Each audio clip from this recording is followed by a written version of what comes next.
Welcome to India Today SoSouth, everyone. It's been 2 days since the Justice K. Hema Committee report has been released. And since then, everyone, including the film fraternity, media, and the public, is shockingly looking forward to what unfolds next. Joining with me is Sangeetha Janachandran, member of Women in Cinema Collective, popularly known as WCC, and also the social media manager of the committee. Welcome, Sangeetha. It's a huge pleasure to have you with us. Thank you so much, Rina. It's been an absolute honor. Thank you for your time, and thank you for keeping this conversation relevant and ongoing. Yeah. So, Sangeeta, I think as a member of WCC and as the social media manager of the committee, you have seen it all, I believe. And how do you want to look back on this 6+ years journey? 2017 onwards, close to 7 years, that is. Actually, we do have like a very democratic, very flat structure within the collective. I started as a volunteer because I am a communications professional. I was working in corporates before I entered the world of cinema. When I heard of the movement and when the reason why the movement was formed and collective was formed, I was based out of Dubai. Okay. And I heard about the movement from Parvati Tiruvotu. And it was at that time then she herself was facing a lot of online attacks, followed because of a particular statement she made at IFFK. And we were discussing how to curtail that kind of a mob lynching mentality that was happening online. Because interestingly, I was at that time pursuing my doctorate, and the irony is that my PhD is a case study of Kerala. I have studied evolution of communication in the age of social media. Oh, With an that's emphasis on amazing. marketing, news, education, and development. So, when we were discussing about the online abuse culture and everything that is happening, and she did mention about the situation of women in cinema collectives, so we should handle and how bad it was, the online abuses and the threats and everything that was coming online towards the movement. Towards these women, the initial group of 18 members who came forward to form this association, form this union, form this collective, rather, I volunteered to support them because I felt that each one of us, I consider myself as a very privileged person because having education is a privilege which is denied to many even today. So if you are in a place to make use of what you know for the betterment of anything, for the greater good. So that's how my journey with the collective started. And after a couple of years of being with the movement as a volunteer, my entry into cinema happened as a professional. I started slowly entering into movies, handling marketing of Malayalam projects predominantly. That's when the real thing Got shifted. it. I think I always I the always minute you say to entered, my friends, I know. I know. My friends, until today, they say that you didn't land from Dubai, you crash landed to Malayalam cinema. So, my life, as you know it, is divided before the WCC press meet 2018 and after the WCC press meet 2018. It is, I would do it all over again, Mira. Like, I would not want it any other way. beautiful. And even I think life flipped in both good ways and bad ways, I believe. Yeah. Every day is a new adventure. Yeah, truly, Yeah, truly. because I think what is most important, one main thing which I have learned from all these amazing, strong women who I have been associated with and surrounded by the female energy, right? That Mm. it has inspired me to show up no matter what. No Okay. matter what the chaos, no matter what the challenge, no matter how broken you feel, you have that in you to show up Right. because I feel, you know, we all have to do more than just giving up. And, I just didn't want to do just a basic thing of, oh, I tried, but I couldn't kind of thing. I think giving up is the easiest thing to do. Right. If everybody thought that, I don't think you and I will be even sitting here and having this conversation. Yes. Exactly.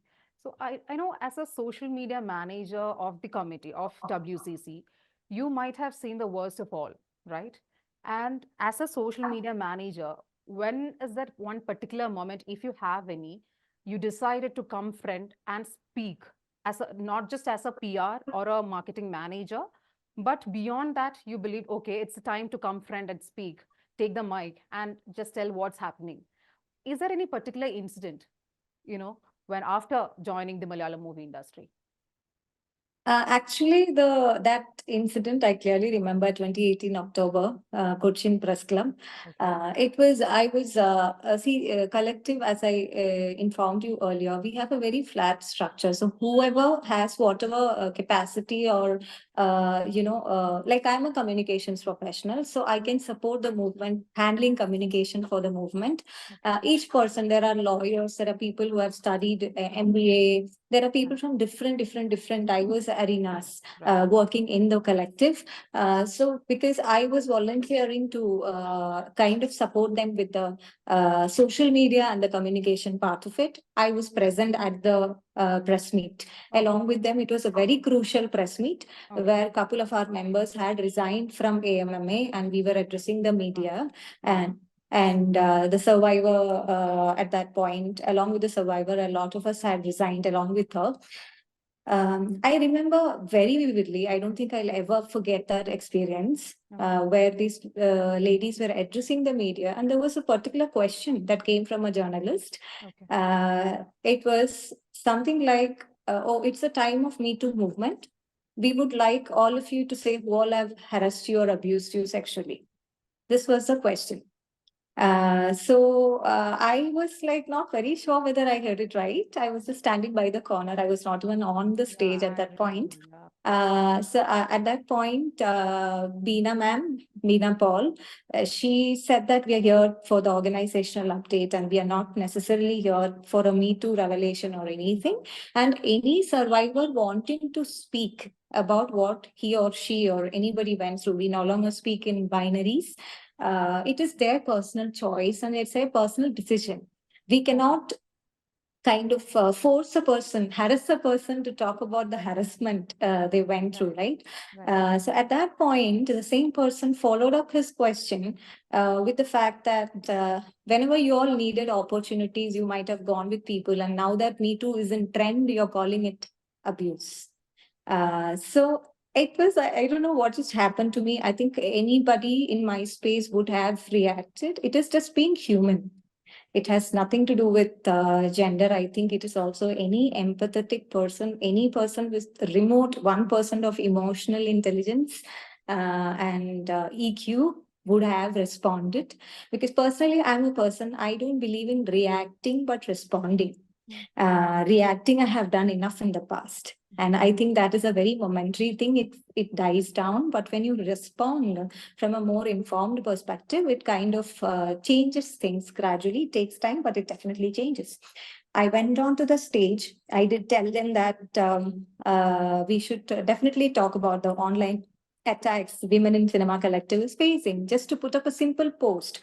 Because at that point in time, it was so hard for us to update anything on our page because there used to be horrendous rape threats, acid attack threats, murder threats. People used to write how they would abuse us sexually. There used to be detailed inbox messages coming.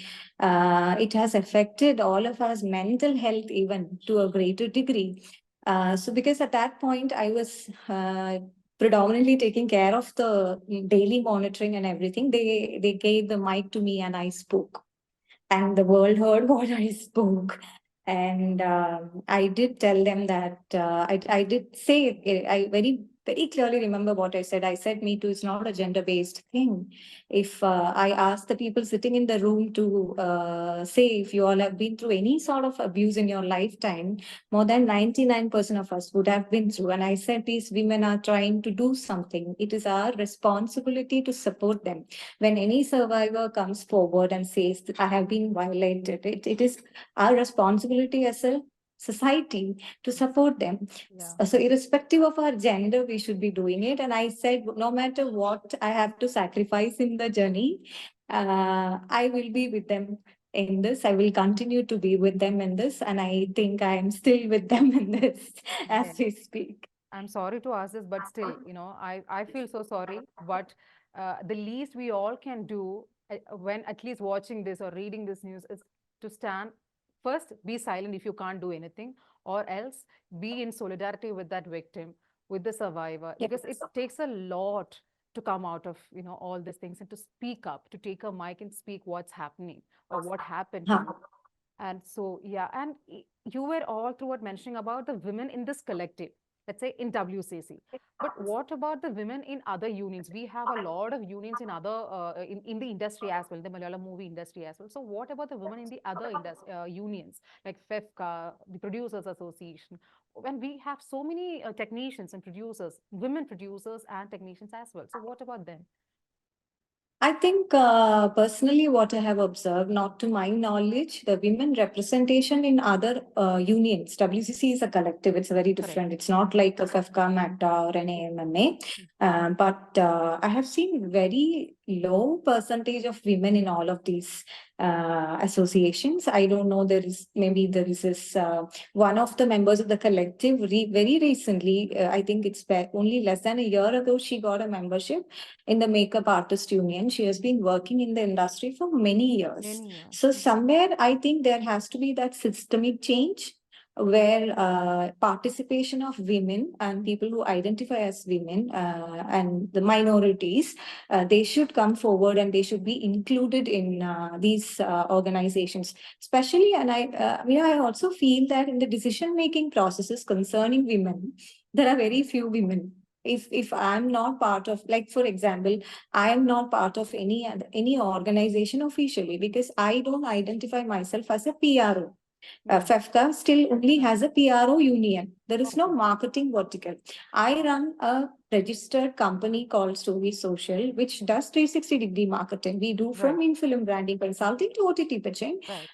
I also have a production vertical. So see, production, I know that there is a producers association, yes. Right. But where do I go as a marketing professional? When I have myself written a letter to the one of the associations a few years ago, stating that communication in cinema has evolved beyond fields of PR and you should consider these things and everything.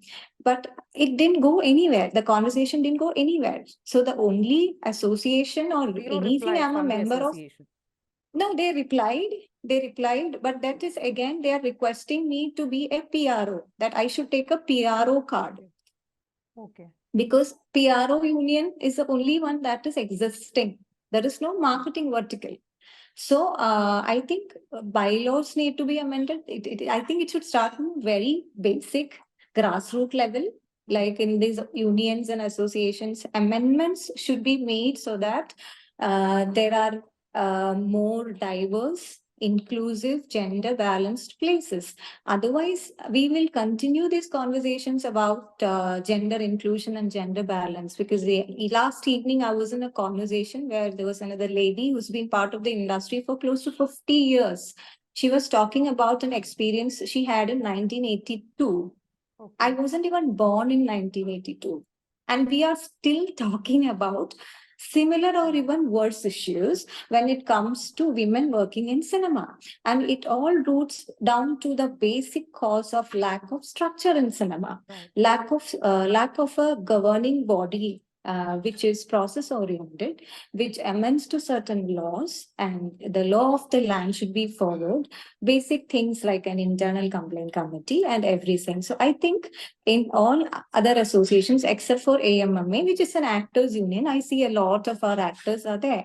But even when you consider other verticals in cinema, take the technicians, how many editors we have as women here, how many cinematographers we have as women here, how many women are doing sound design. Right. We can count in fingers. We can really do that. Even producers, unless backed up by strong banners or like there is a co-producer, how many women are standing on their own as an independent producer in Malayalam cinema? I mean, it is very, very, very few. Very few. So I think it has to start from the grassroots level. Correct. So I was thinking, so what about the marketing heads, like men marketing heads? So from which part they do get the cards from? Like the union See, cards, there is again the PRO only card, or there are only PROs who work officially. Otherwise, there are self-formed associations and unions. Like there are like 10-15 people come together and they form an online association. There are people who make memes and trolls and everything. Like it's like a group. Okay. It's like a lot of groups, subsets which are self-formed. They are not registered, not to my knowledge, but there is no system, because what I have as a professional tried to do in the last 5 years is to bring in structure to make marketing and communication in cinema comprehensive, where communication is not fragmented. All verticals under marketing function unanimously and with consistency. Uh, Sangeetha, So that the movie gets target all. That is what we have been trying to do. Sangeetha, can you Yeah. come again with that last sentence? I think some internet glitch happened in between. So sorry. Okay. No problem. No, I was saying that most of these unions are self-formed unions, and they cooperate with some people, they don't cooperate with some other people. There is a whole wide world out there where a lot of unethical practices happen on social media. Paid hate campaigns happen, hate speeches, paid negative campaigns, a lot of things, like especially because I'm a student of social media, I have followed these things very closely. Software bot generated likes and followers and fake profiles, and see, Mira, what happens in all of these cases is awareness is a big thing. Lack of awareness. Not Right. every producer, when I come on board as a marketing head for a project, my producer is my client. It is not necessary that my producer is a social media savvy person or has awareness about what Right. happens. So there is always a quantifying approach to communication. They call trolls and memes as digital marketing, which is unfortunate. Trolls and memes are part of digital marketing, but it is seed marketing. There is much more to all of this than what you think it is. But when 30, 40 people are coming together and telling the producers that if you don't give us work, we will degrade your film, or we will put up negative content online so that your film is affected. They feed on the fear of the producers, right? Because a lot of times there is huge investment that goes at stake in each film. So nobody wants to take a chance. So that happens, and it is a very prevalent thing. It's a very pertinent thing. It's an everyday thing for me, like, educating, creating awareness. It's not easy, Sangeetha. So sorry to say this, but the journey is not easy, and I hope everything goes better in a better way. So, of late, soon after the release of the report, the Hema committee report, one shocking thing, one surprising thing that we all see was actor Sharada Madam's comment, who is also the member of WCC, saying or mentioning that the modern women's clothing is a factor of exploitation. How do you want to comment on that? Because it came as a way of surprise to all of us. And I remember, after watching this, after being the release of the report, I was going through the whole thing. And I know who all have stood up for this, the right, at least that release or tabling the report. So how do you want to comment on this particular statement made by this actor, who's also the member of WCC? Yeah. First of all, I have massive respect for Sharda ma'am, because she has worked at a time when there was no social media, very limited or very little or Right. absolute lack of resources, probably. They come from a very different generation. That's They true. come from a very different generation. Whatever they knew best, they made the most out of it. We are in a very different time zone. We are in 2024. Right. I think because we know better. So I Yes. think it is also an opportunity for us to know better and do better. Right. Like, because a lot of unlearning has to happen, no? Because whenever I hear personally such statements from anybody, like we look up to or anything, I know it comes from a space of whatever they have experienced. Each person's opinions, thought processes, everything evolves as per their own life journey, their experiences, what they have been taught. So I think the problem comes where if I start insisting or being adamant that my normal should be your normal, and I'm imposing my ideologies on you, everyone is entitled to have their opinion. We can respectfully disagree. That is what my take on that is, I think take what is best, because three of those ladies, they have put in a lot of effort to Definitely. work on this committee. I don't want to dismiss that and only focus Definitely. on what is being spoken. And I think what the good of it, let's take it forward with us, hold it closer to us and move forward.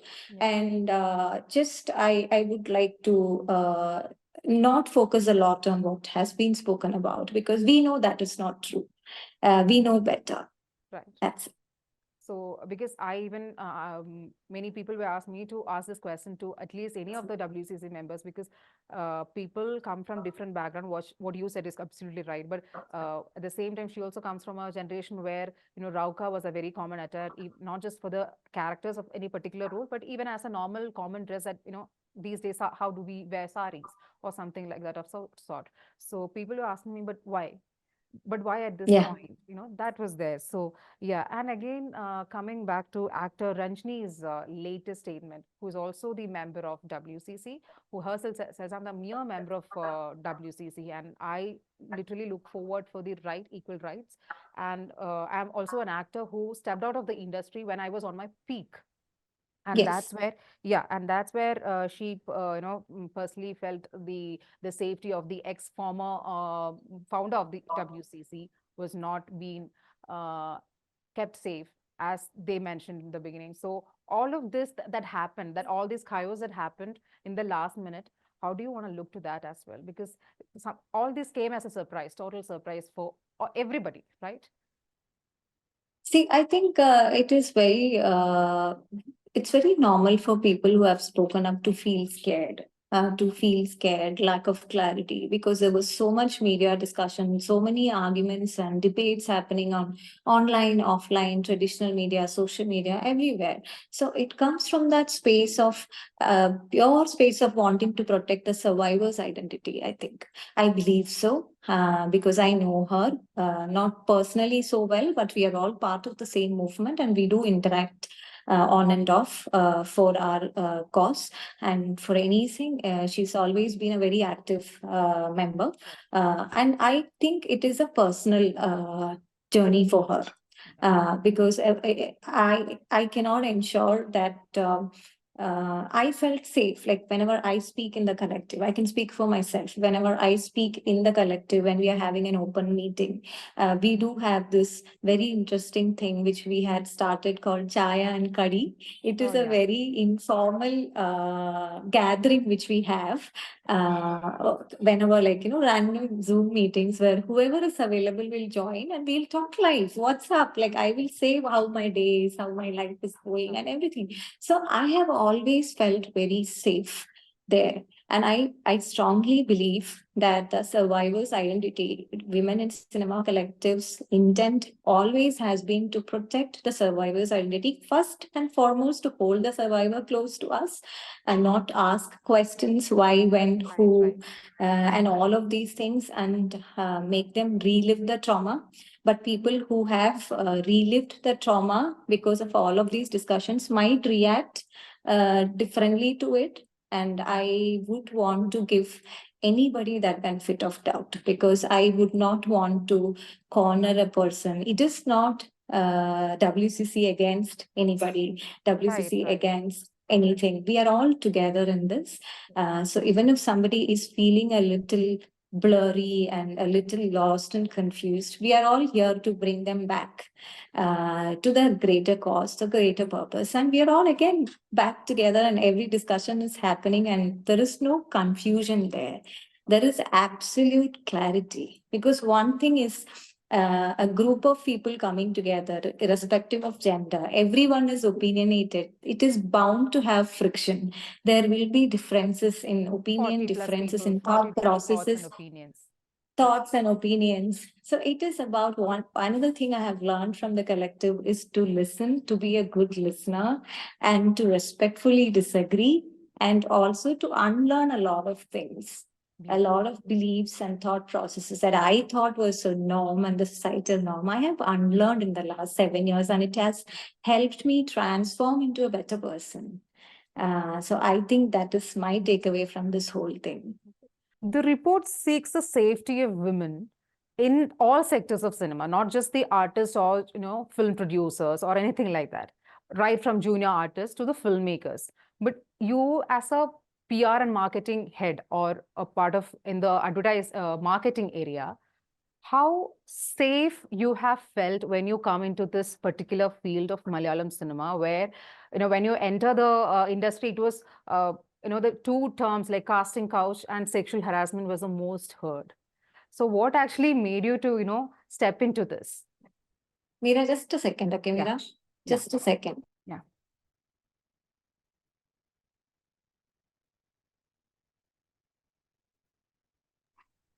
There was some noise coming from the kitchen, so I was just It's telling. fine, it's fine.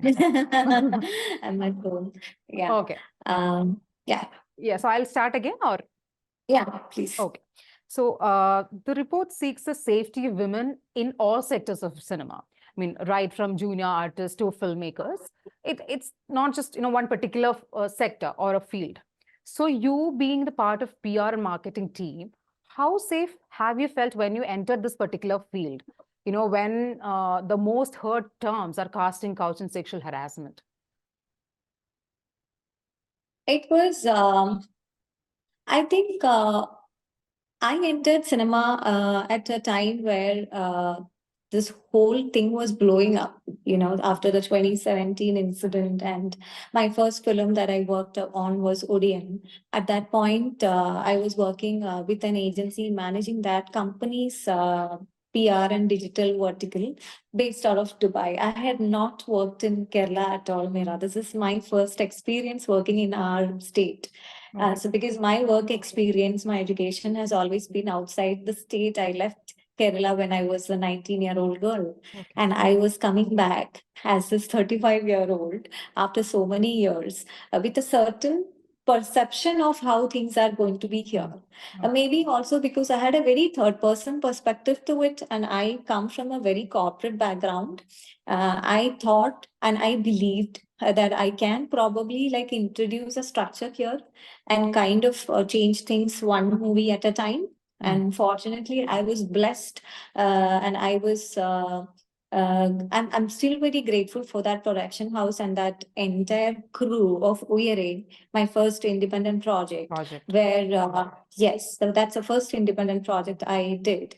From Uyere to my last release, which is Vishesham, which is still running in theaters. I have done 101 films. Oof. So I might have done something in 5 years. That's huge. And it is not been easy. Nobody handed over anything to me on a platter.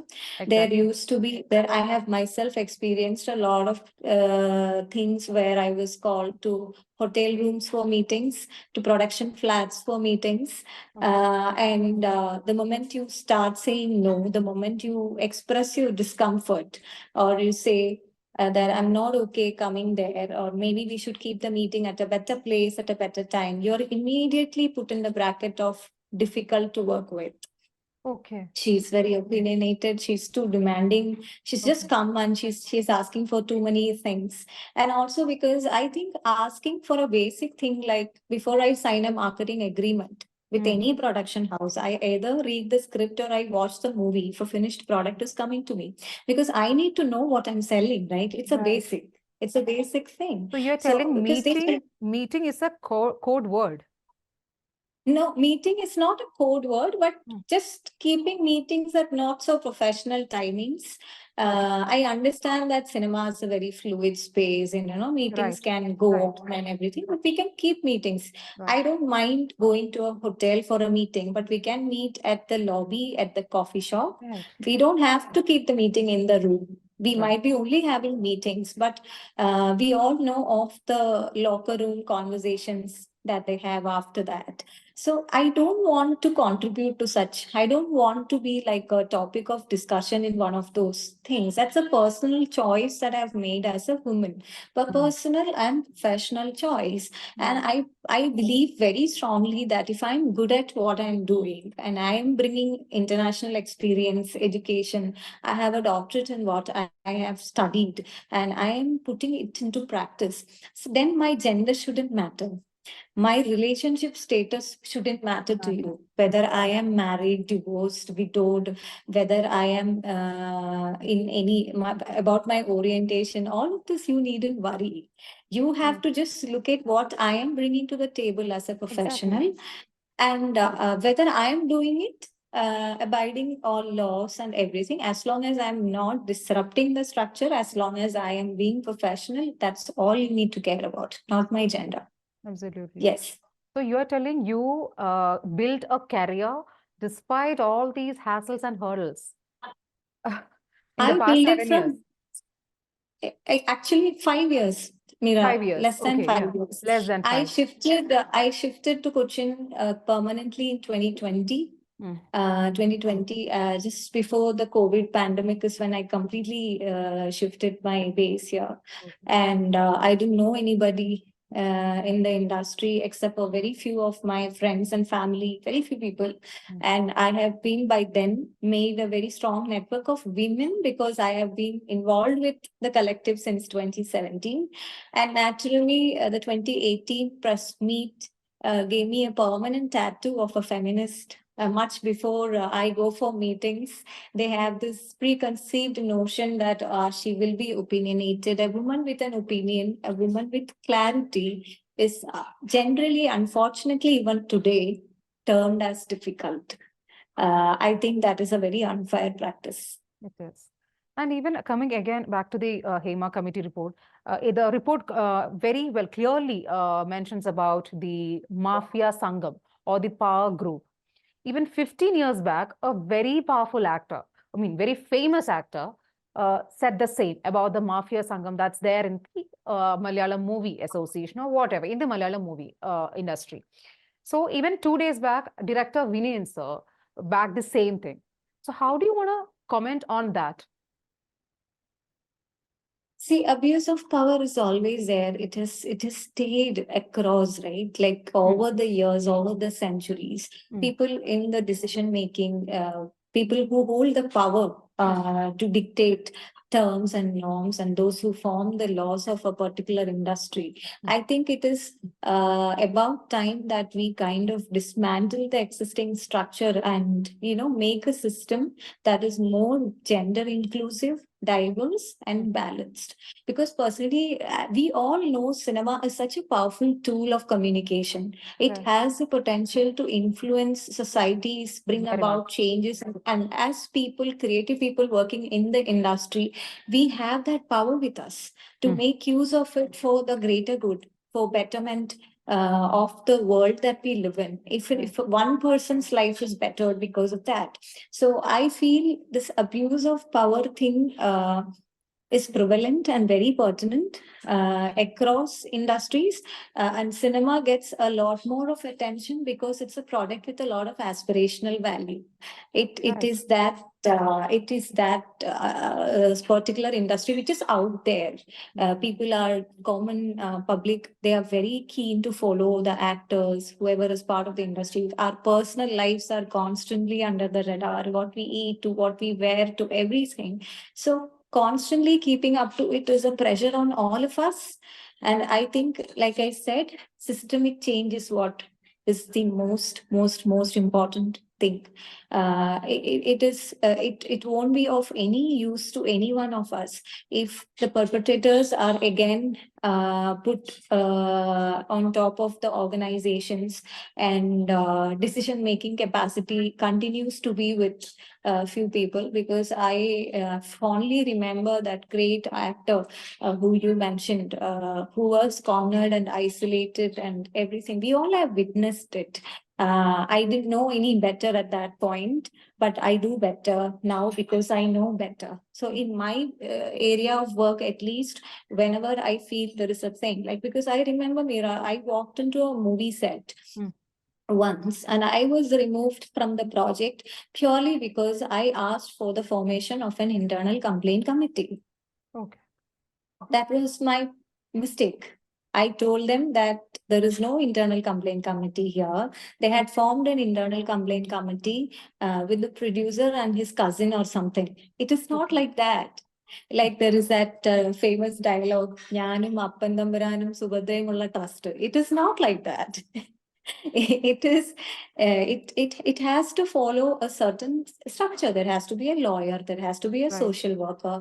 The law has instructed a certain structure to be followed for IC. IC is a basic thing. In 2017 May, when WCC had submitted a petition to Honorable Chief Minister, we had in particular mentioned that no film should be registered or given the clearance certificate if it has not followed the implementation of IC, so that it directly puts it under the purview of POSH Act, Prevention, Protection and Redressal Act, POSH Act, because we shouldn't only look at what can be done when an abuse has happened. And abuse, again, Mira, is not just sexual. It can be financial, it can be verbal, it can be emotional, it can be on many levels. And I think we need to divert the discussion and bring it back to the focus, because I would like to personally, talk about this very important studies WCC, Women in Cinema Collective, has done in the last few years. In 2018, we had initiated a study with Sakhi Women's research space in Trivandrum and with the support of US Consulate Chennai. It's called Shift Focus.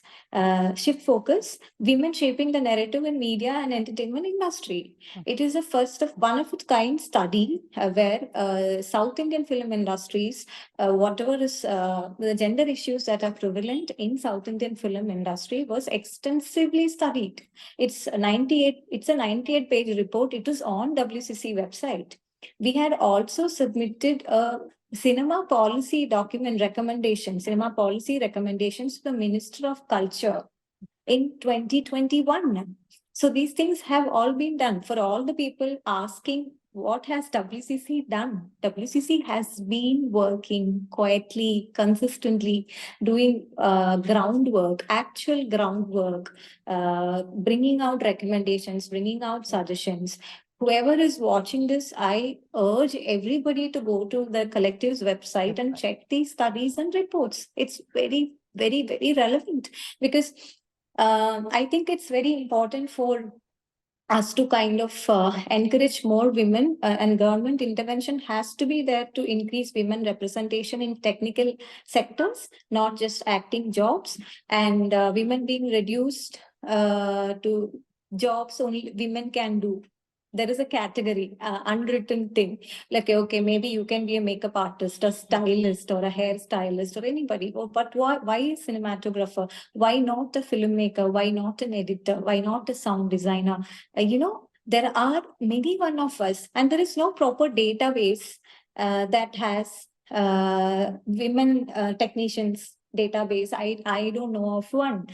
Within the collective, we have made an internal database at least, so that when we work on projects, at least we know that, okay, there are these people handling multiple diverse profiles. I recently worked on this film Vishesham. I was very proud to know that Vishesham had Malavika VN as the editor. After Veena Paul, I was so proud to see a woman's name as the editor. So I think systemic change has to happen. Government has to intervene, and bylaws need to be amended in all the existing organizations, official registered organizations. They have to, and I think they are dutifully bound to do it. Otherwise, I think we will, after 10 years also, we will still be talking about women representation and everything. Collective had also suggested things like movies with over 30% crew women, such movies to get subsidies, incentives. And as women, when we go through pregnancy, childcare phase, or any other physical ailments, and safety at workplaces, hygienic toilet facilities, only actors get to caravans and toilets. What happens to the women working in production, direction, and where do they go? So basic needs, it's basic. It's like air, water, food, basic needs that has to be addressed. Absolutely right. But at the same time, men are least heard, unfortunately, or the voices of male victims are less heard compared to the women's. Are there two lines that we hear repeatedly? So, right from, after 2017, or at least after the release of the Hema committee report, unfortunately. But how do you want to comment on that? See, we have personally, even all of us have allies who are from the other gender, from all genders. Like I have spoken to people from other communities, trans people who identify as women and not otherwise. People who have gone through like really bad experiences, exploitation at workplace and everything. But I think again, the percentage of people going through abuse is more when it comes to women. I think it is that imbalance which we are talking about, and I don't think a lot of people come out in the open and talk about it because they also don't want to be party of any groups, or they don't want to upset anybody, because at basic thing is fear. Everyone wants work. People want to work. This is our place of work. So people fear losing work. What if I use my voice? What if I use my voice? What if I show up? What if I speak against something? What if I'm taken off this job? Because unlike in a corporate setup, the film industry still, for no, I don't know of, production houses or authorities that follow basic contracts and agreements in all verticals. Maybe actors sign agreements, yes, but do we have agreements for technicians also? All the verticals, like even if you are like a supporting crew, there has to be a basic agreement in place. There has to be a basic arrangement of making sure that fair pay. Again, this is one of the most misconstrued debates.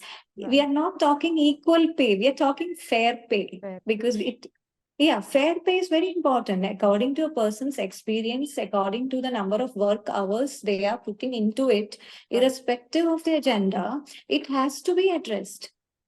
So I think the imbalance when it comes to people enduring isolation or harassment or abuse, the percentage is higher for women. So women are more empowered these days, I believe, because when I look back to 2018 to 2024, I feel now people feel more empowered to speak up. Absolutely. Because I think it is very important for lesser vulnerable sexes to be educated about their rights when they go to a workplace.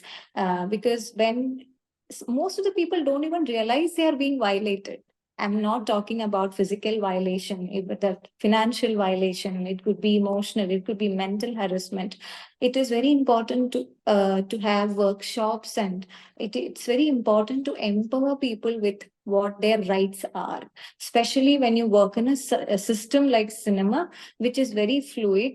It's very hard to define workplace in cinema. Wherever shoot is happening is workplace. Even after shoots, the places where you stay, the food that you are given at the set, there is disparity and imbalance. Even the food that is given to crew members, right? So people are not aware of it. So it has to start from the root. I mean, systemic change is the way, and implementing has to be done at the end. It has to be done. Right. And I think it is the duty, it is a responsibility of each one of us as people working in the industry to bring about that change. And also like reducing vulnerable sexes to, oh, she can't do it, or it's not a woman's job. Like I really like this thing in Shift Focus. There is a preface written by one of the persons contributed. It's a gender study institute. Their motto is, if she can see it, she can be it. Beautiful. It's as simple as that. If I can see this, if I see a person producing films, and if I see a person being a cinematographer, an editor, a sound designer, anything, I can be it too. This industry is as much as it is yours, it is mine too. So I think it's a very basic thing we are talking about. It's exactly like what do you see, you become that. Yes. Exactly. And even in that report, it mentions about the tribunal, ICC, and the safety nets, everything, all these things in the report, in the Hema committee report. But beyond that, if there is one particular thing to bring at the earliest, what it will be? See, it is close to 300 pages, that report, right? Like Right. all of us are still And reading where that report. 60 or close to 60 pages are redacted, and then we have Yes. 230 pages to the public. Yes, over 200 pages are there. So we are all reading it, and there has to be like a thorough study done on it also. Like we personally, I would like to do like a comparative study of what we have done as a movement, shift focus, and the policy recommendations that we have given to the government on different occasions, and how we can bring the best of everything, and how we can put forward recommendations and implement them. It is, I think, that clerical work and collecting data and everything. See, one thing, Meera, we always have to be mindful is the study was done way back in 2017. Right. 2017 to 2019. The report was submitted in 2019 December. We are in 2024. Things have changed. Again, things have changed. So there will be like a constant need for upgradation for all of us. So we have that data collection, we have to keep in mind the time frame of the report, everything. So I think a much more informed space, we will all be able to comment on it on a much more informed way after thoroughly studying the report, which we are doing, which we have started doing, because definitely there has been a lot of work that has gone into it. A lot of people have come forward to give their statements, one of the posts that I read on social media, which moved me a lot, was in the middle of all the discussions, debates, and conversations, something we must not forget is how many wounds must have been reopened in the middle of all of this. Because we will all discuss this, we will discuss it for 1 week, 2 weeks, and we'll go back to our normal lives. But there are a bunch of people, a huge group of people. I say people because all genders, people, survivors of abuse of any form, who are living with bleeding open wounds and showing up each day at work like nothing has happened. So I think we have to be empathetic in our approach towards all of these things, and we should focus on solutions rather than focusing the debates on who are those big names and who did what to which person. I think from that clickbait culture to only highlighting the sexual abuse part of it, to also putting the focus back on what is actually needed. There are a lot more things happening in the industry. I think the focus has to be shifted. So shift focus, I really would recommend everybody to go through it. Absolutely. But again, as you mentioned about the clickbaity culture, it's not just with this particular issue, Sangeetha. Unfortunately, when it comes to any other issues as well, in this social media culture, in the social media environment, we people have, centered or narrowed down to just the clickbaity culture, which is very, very sad and pathetic. So that is there. But one last question, as you're a WCC member too, do you also looking forward for the, the 63 pages that has been redacted to bring it out? Is that also one of the major next focus also within you, the members? If not, what else? Like as a member, is the redactment of all these pages also a big thing that you're looking forward to? Because people are asking back to back. I know. Personally, for me, that doesn't matter. This I'm as a woman and also as a professional working in the industry. For me, what has happened has already happened. I think we have to look ahead. What can be done to prevent these things from happening again? At least these things shouldn't happen again. And what kind of changes that we can bring about in the industry, which is actually such an influential, powerful tool of communication, which has the potential to influence masses. And what can be done on those levels is where my primary focus lies. And on the suggestions and recommendations, I would really like to focus. And I think most of us are focusing on that, the suggestions and recommendations. We want to study the report in detail and understand in detail what are the recommendations made by the committee better. on a Because much I'm more seeing deeper so level. many comments mentioning about if the government is not talking about that 63 pages or working on that pages which has been redacted, then the public has to come front because people have taken in another level all these issues. Yeah, yeah. See, discussions will always happen. Discussions might not really fit to the framework of how we thought it will, because, like I said earlier, each person will respond and react to it according to their own journeys, right. their own personal IQ, EQ, and everything. I would actually like to. I was remembering this thing. Mira, there is one particular speech which I keep revisiting and listening to whenever I feel a little low. Madonna, I love her as a musician. Madonna, when she received the Woman of the Year award at Billboard speech, she had said something really beautiful. She said that people say that I'm very controversial, but the most controversial thing that I have ever done is sticking around. I think the most controversial thing all of us at the collective has relentlessly, persistently, with absolute conviction has done has been sticking around, sticking to the hope, sticking to our convictions, sticking to what we have been believing is right, sticking to what is just, sticking to our vision for the movement. It is beyond any individual, right? And to all the haters, naysayers, and people who said, I remember her words so clearly. She said that people who said, I must not, I will not, and I would not. I want to say thank you to them, because your resistance made me stronger. Your resistance made me push harder. Your resistance made me the woman I am today. That is what I want to tell you also as a woman working in media. I see you and like how you see me. And I think together, collective voices coming together in the same direction, definitely we see light. Beautiful, beautiful. I hope all your courage and hard work, all the members who are working towards this won't go in vain. I wishing all the best, even in, coming forward, moving forward and everything. And as I mentioned, this is a developing story and we'll be coming with more discussions with the relevant people. So stay tuned to into today's So South. And this is Meera Nair. Thank you so much for watching. Thank you so much, Sangeetha. So such a Thank you, great, Meera. Thank you for your great time. discussion. Pleasure, pleasure. Thank Same. you. Thank you.